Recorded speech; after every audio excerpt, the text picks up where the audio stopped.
I'm Lori Beatley with Plumas County. I'm the Public Information Officer regarding the COVID-19 event that's going on right now for Plumas County.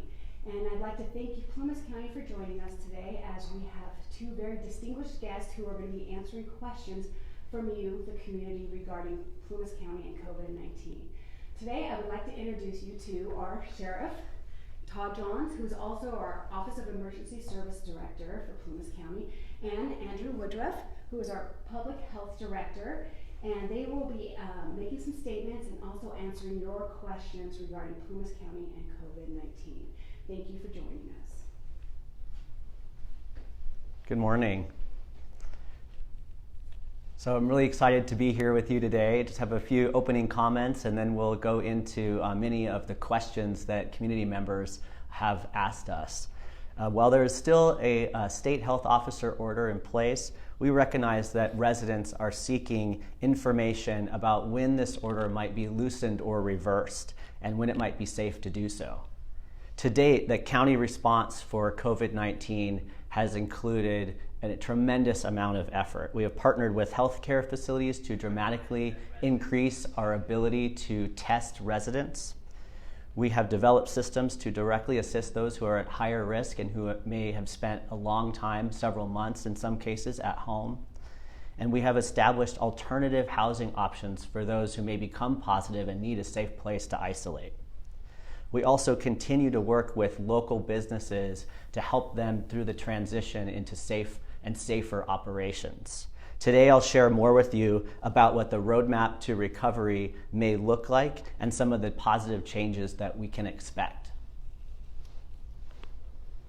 So good morning, I am Todd Johns, Sheriff of Plymouth County. I'd like to start by thanking you, first of all, for tuning in this morning, and then also take this opportunity to thank the department heads of the county, the employees of the county, and last but not least, all of the citizens of the county for the hard work and effort that everybody is putting in during this pandemic.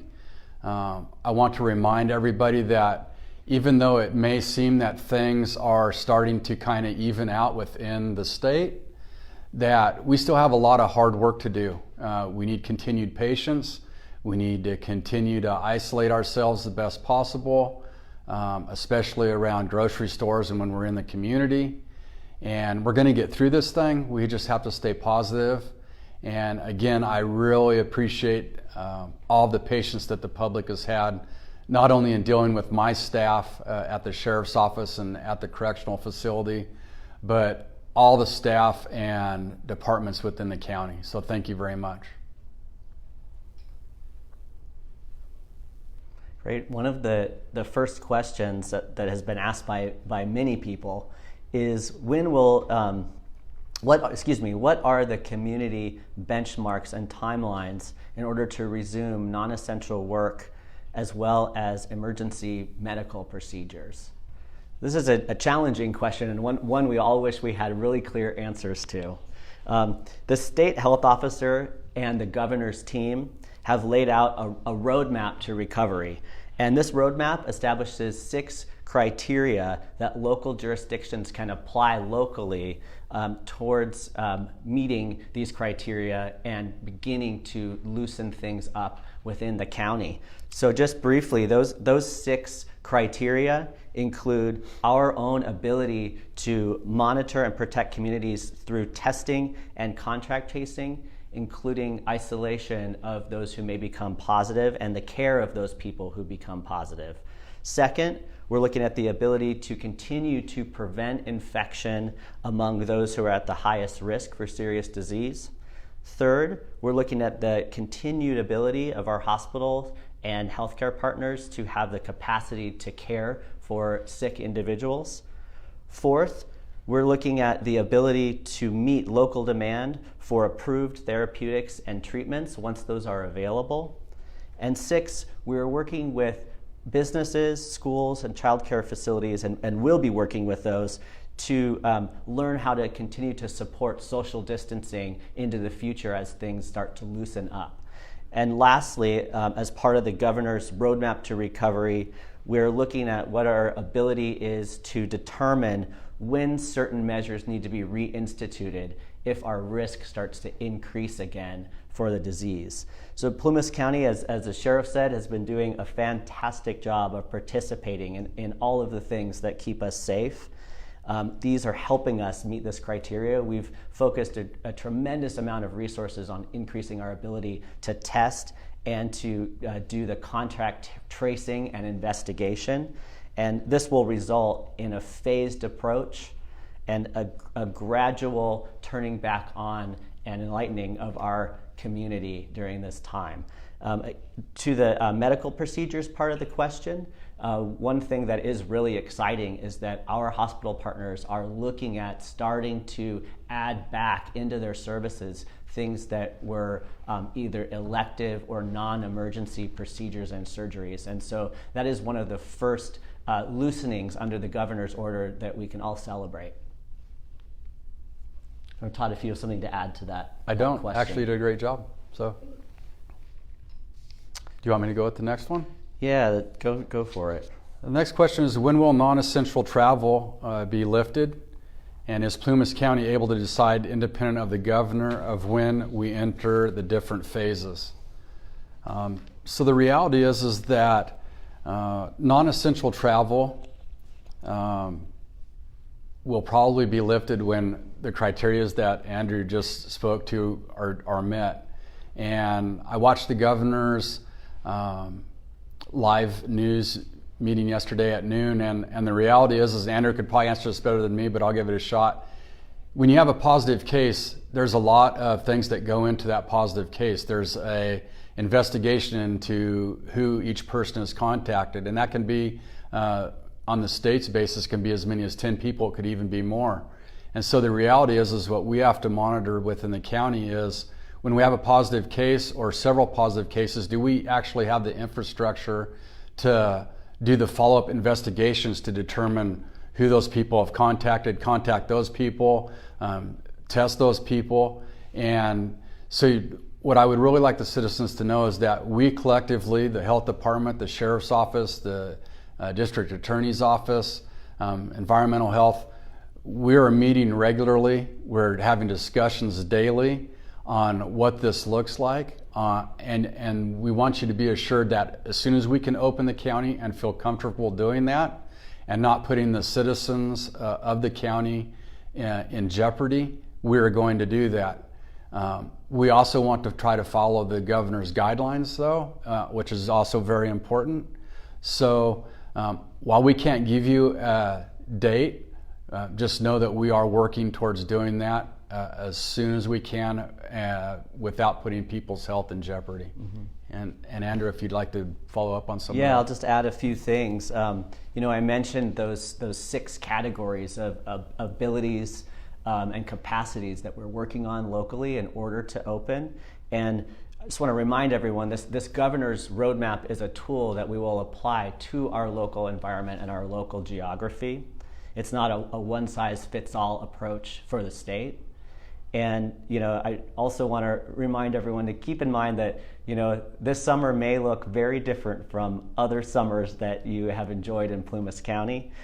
We are working very diligently to define and identify what these different phases of reopening will look like. And while we can't provide a distinct date for certain things, some of what you might be able to start expecting in the nearer future would be a reopening of those types of services for locals that can be accomplished with little to no contact, such as our businesses that have been very successful with curbside business, for example. Further in the future from that, we're looking at how to make safe those types of services and important businesses that do rely on person-to-person contact. And we're exploring and learning from others how those things can be done safely and brought back so our community can enjoy them. And lastly, the thing that may be the hardest for all of us is that social gatherings of small to increasing size may be unsafe for some time, and we don't expect that to come back with any speed right now. It's a hard thing to predict, but as we loosen up, large gatherings will be one of the last things to come back. You can go ahead with the next. Okay. One of the other questions that we've gotten quite a bit is about the county's recommendations regarding short-term rentals, second homes, and RV parks, and how behaviors in those spaces may or may not be being enforced.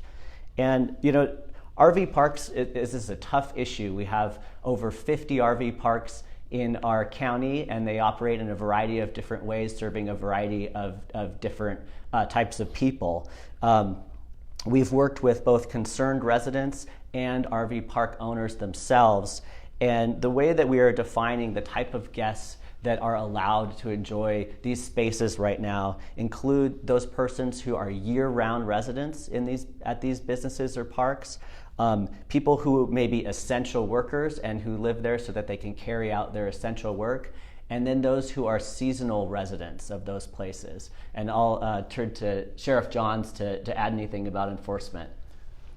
Yes, so the enforcement of those orders and the guidelines that we're putting out will be enforced. But I want to remind citizens that if you see an out-of-county vehicle from Nevada or Ohio or wherever, just because they're here doesn't mean that they're necessarily not meeting the guidelines that the county's put out. You have to understand, we do have a lot of folks that come to the area that are strictly related to infrastructure and critical infrastructure within the county.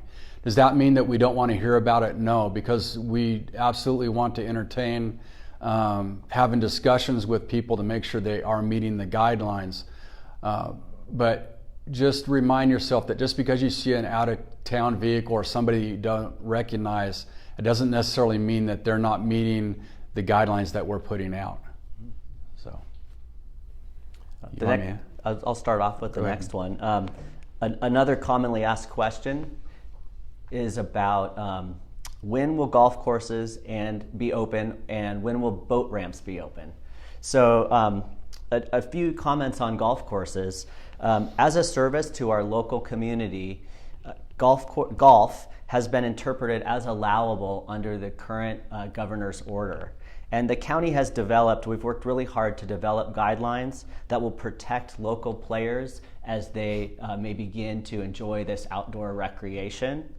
Unless the county health status changes dramatically or we have an increase in disease, some of our golf courses are considering opening May 1st, and some of the others are considering a May 15th start date. And I can discuss the boat ramps real quickly. So to date, we have opened up the boat ramp at Lake Almanor, also known as a Canyon Dam boat ramp. And then as of today, we are opening a couple of boat ramps at Lake Davis.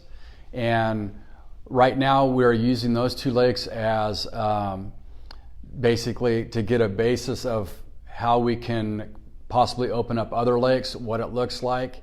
I have boat patrol officers that are at those lakes. The reason for that is not strictly or to be utilized as an enforcement tool, but more of a tool just to make sure that people are following the rules, that we're social distancing, and then just to talk to folks, ask them how they're doing, and again, making sure that they're cleaning up their mess and things like that. So, and then to back up just a little bit on the governor's executive order being enforced in Plumas County, again, I just want to I want to let folks know, yes, the orders can be enforced. A lot of what we're doing is just going out and educating the public as to what needs to be followed, and we're gaining compliance that way rather than actually making arrests, issuing citations. That doesn't mean that we can't, and it doesn't mean that we won't, but that is the track that we're on at this point. So. Another popular question is about the availability of antiviral medications for treatment of COVID-19. There is a tremendous amount of research and work happening around the world to identify what sort of treatments benefit patients with COVID-19. There are not yet medicines that are proven safe and effective for use of treatment of this disease, but our providers in the community are following the research, and if and when such drugs become available that are known to be safe and effective for use for these patients, the county and our hospitals will do everything that we can to make sure that they are available for people in Plumas County. And the last question that is also quite popular is about antibody testing and the availability of antibody testing in Plumas County. Similarly to treatments, there is a tremendous amount of research happening related to the development of antibody testing. And what antibody testing would do would be identify persons who have been exposed at some point in the past to COVID-19. And use of these tests would allow us to better understand the level of immunity that may exist within our community. At this point, there are only several antibody tests that have been approved for use by the FDA, and they're not widely available yet, but use of these tests may become a very critical piece, a very critical tool in our toolbox in the future to understanding our safety within Plumas County in respects to this disease.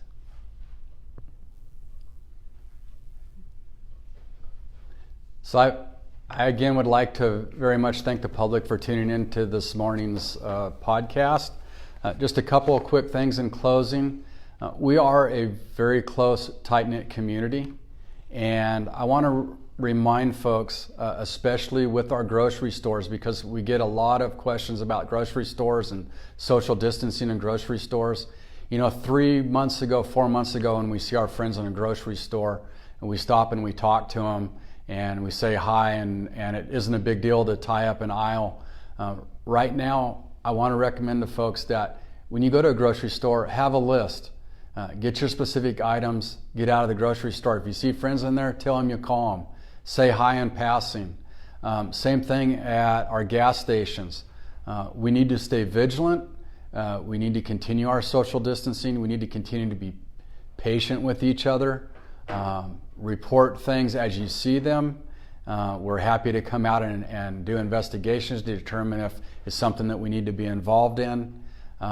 And we're going to get through this. We're going to be positive and get through this thing, and know that we're doing everything we can to get our county open back up. So thank you. Similarly, I want to recognize the tremendous sacrifice and the tremendous effort of all of those involved. And that's not just the county response, but all of our residents who have participated and who have taken care to keep themselves and their families safe. And we're seeing some light now at the end of the tunnel. We're seeing some movement with things that we have missed and that we want back dearly. And we're moving very diligently and carefully to keep you safe while allowing us to start to enjoy some of those things that we need to heal. So thank you very much for tuning in. Okay, thank you very much. There are some questions, some clarification questions that have come up. One of them was from Judith. She wanted to know a little bit more about the RV parks and the seasonal being there. And so we are confirming that if you're a seasonal resident there and you keep your RV park, your RV at the trailer park, that is acceptable. What our concerns are those who are coming just for a couple of days on the weekends that are coming and going. Those are different than our seasonal RV holders who come up and stay for long periods of time. So that is a clarification for Judith that she was asking. And I also want to let you guys know that this video will also be on our website, www.plumascounty.us. For those who have not been able to watch this in its entirety, and you have some, you want to see what the answers were provided. Also, if you have any questions, please contact our Plumas County COVID line, 530-283-6400. So if we did not answer your questions right now, or you want more clarification, please feel free to contact that number Monday through Friday, 8 to 5, and we will get the answer for you. Thank you, Plumas County. We are in this together, and thank you for your considered generosity and everything like that we have in our county.